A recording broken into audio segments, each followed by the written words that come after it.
नमस्कार मित्रांनो, मी प्रणील नाईक. तुम्हाला माहीतच असेल, आपल्या वसई विरारमध्ये गेले 10 ते 12 दिवस झाले कंटिन्यू मुसळधार पाऊस पडत आहे. त्यामुळे सगळीकडे खूप पाणी साचलेलं आहे. तिथे आपल्याला यायला पण जमत नाही आणि जायला पण जमत नाही. अक्षरशः वसईकरांची खूप हालत एकदम खराब झालेली आहे. आणि आमच्या गावामध्ये, कळमगावामध्ये गेले 4 दिवस झाले लाईट नाही. अक्षरशः इंटरनेटचं कनेक्शन नाही, वायफायचं कनेक्शन नाही, वीज पुरवठा नाही, आपल्याला घरात सुद्धा प्यायला पाणी नाही.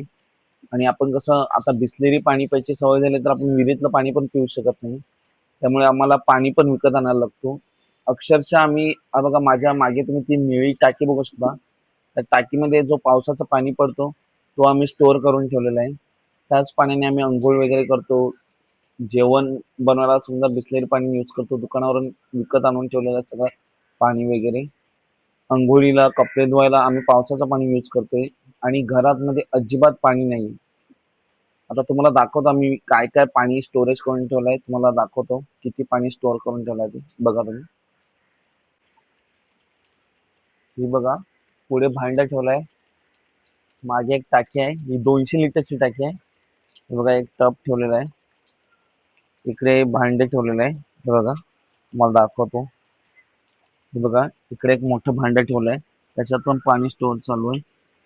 आणि हे बघा, इकडे पण 200 लिटरचं भांड आहे. बघा, ही टाकी आहे मोठी, त्याच्यात पण आपण पाणी स्टोरेज ठेवलं आहे.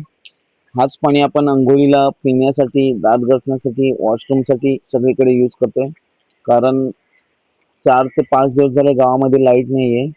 आणि पाऊस पण तुम्ही बघू शकता किती मुसळधार पडतोय. त्याच्यामुळे आपल्याला लाईट येईल की नाही येईल त्याचा भरोसा पण नाही आहे. आणि आपलं इन्व्हर्टर पण संपलेलं आहे. इंटरनेटची सेवा पण नाही, कोणाला कॉल पण लागत नाही, काहीच नाही. अक्षरशः घरात बसून दिवस काढायला झालेले आहेत, अशी परिस्थिती झालेली आहे.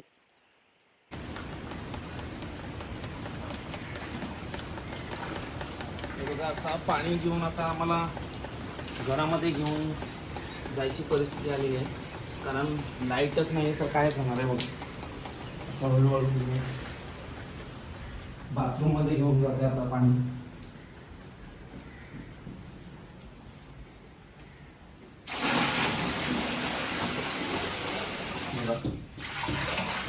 अशा प्रकारे पाणी स्टोअर करायची परिस्थिती आलेली आहे आमची.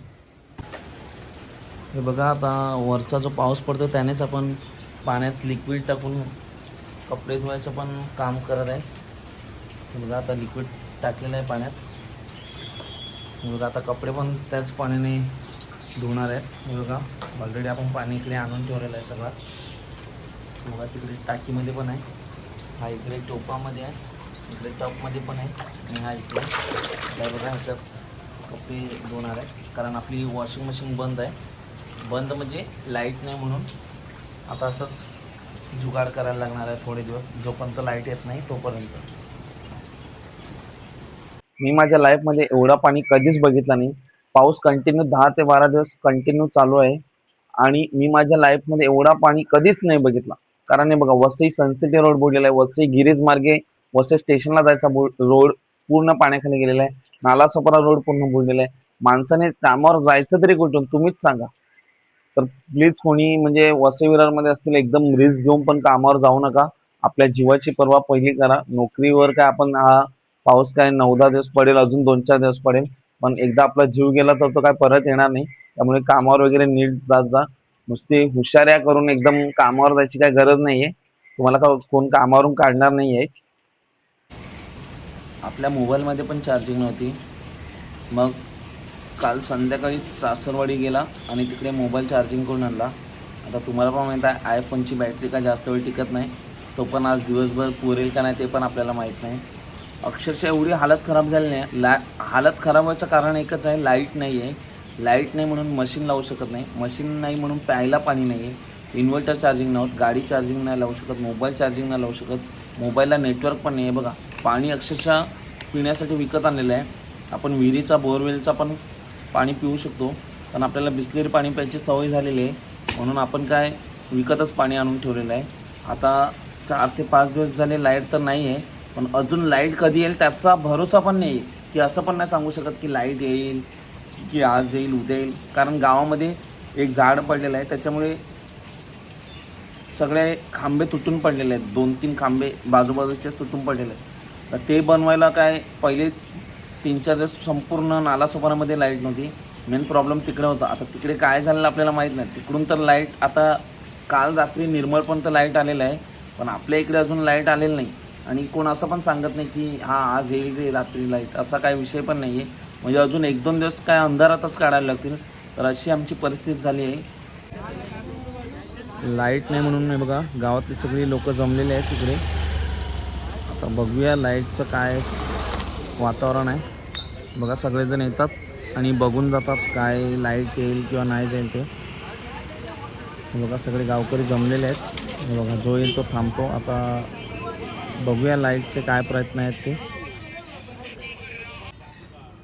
हा खांब पण इकडे पडलेला आहे बघा, मोठं नारळाचं झाड पण कापलेलं आहे. आणि ते झाड एकूण 2 ते 3 खांबे पडलेले आहेत तिकडून. बघा इकडे नारळाचं झाड पण कापलेलं आहे, त्याच्यामुळे गावात लाईट नाही आहे. सगळीकडे पाणी जमलेलं आहे. म्हणजे बघा तुम्ही इकडून गिरीज मार्गे रोड बंद आहे, वसई सनसिटी रोड बंद आहे, नालासोपारावरून रोड बंद आहे. पण जो आमचं कळंब गावात आहे ना, किती पण पाणी पडला तरी तिकडे पाणी जमत नाही, कारण त्याला आजूबाजूने समुद्र आणि खाडी आहे. त्यामुळे कितीही पाणी जमलं, अजून 15 दिवस जरी पाणी पडलं ना तरी आमच्या गावात रोडवर वगैरे काय पाणी जमत नाही, कारण बाजूला खाडी आणि समुद्र आहे. आणि तो सगळा पाणी समुद्रात किंवा खाडीत तलावात इकडे तिकडे सगळा निघून जातो. त्याच्यामुळे पाणी काय आमच्या गावात जमत नाही. तर तुम्हाला वाटत असेल अरे सगळीकडे आमच्याकडे एवढा पाणी आहे, आमच्या इकडे पाणी जमत नाही, पण आमच्या जी आजूबाजूची गावं आहेत ना तिकडे पाणी जमतं, आमच्याकडे नाही पाणी जमत. आता निर्मळला पेट्रोल पंप घ्या, तिकडून वाघोली साईडला पाणी जमतो. आता इकडून तुम्ही गिरीज मार्गे घ्या, तिकडून पाणी जमतो. वसई सनसिटी रोड म्हणजे आमचा रोजचा म्हणजे जीवन प्रवासाचा जो मार्ग आहे तोच बंद झालेला आहे. आम्ही अक्षरशः कामावर जाऊच शकत नाही अशी परिस्थिती निर्माण झालेली आहे. तर ह्याच्यावर काहीतरी सरकारने तोडगा काढायला पाहिजे अशी माझी विनंती आहे. कारण हा पाऊस काय पहिल्यांदा पडत नाही आहे, ही निसर्ग आपत्ती आहे. हा पाऊस कधी किती वेळ पडेल आपल्याला काय माहीत नाही, पण त्याच्यावर काहीतरी आपण तोडगा काढायला पाहिजे. आज 10 दिवस झाले पडतोय, पुढच्या वर्षी 1 महिनाभर पाऊस पडेल, मग त्याच्यावर काहीतरी आपण तोडगा काढायला पाहिजे ना. असं सगळं बुडलं तर आर्थिक व्यवस्था आपली बिघडून जाईल. आम्ही आज किती दिवस कामावर न जात, आमचा पगार काय आम्हाला थोडी ना भरून देणार आहेत, आम्हाला आमचे पैसे कापूनच देणार आहेत ना. ह्याच्याबद्दल काहीतरी सरकारने निर्णय करायला पाहिजे. पाणी जाण्यासाठी काहीतरी योग्य तो मार्ग तरी लावायला पाहिजे. हे बघा रविवारपासून मोबाईलला चार्जिंग नाही आहे, आणि काल जनरेटरवर चार्जिंग लावलेली ती पण अशीच संपलेली आहे चार्जिंग. तुम्ही बघू शकता नेट पण चालूच नाही होत, आणि काय नेटवर्क आलेलं आहे पण मॅसेज वगैरे जात नाही, कॉल वगैरे काय लागत नाही कोणाला, काय फायदा पण नाही नेटवर्कमुळे. बघ आता आम्ही आमच्या गावातून चाललेले आहेत. हे बघा मोठे मोठे बंगले आहेत बाजूला, पण लाईट कुठेच नाही, फक्त गाड्या आहे ना तिकडेच. तुम्हाला बघा सगळे बंगले आहेत मोठे मोठे, आणि लाईट कुठेच दिसणार नाही, सगळीकडे अंधार आहे. फक्त गाड्या आहे ना तेव्हाच तुम्हाला लाईट दिसणार.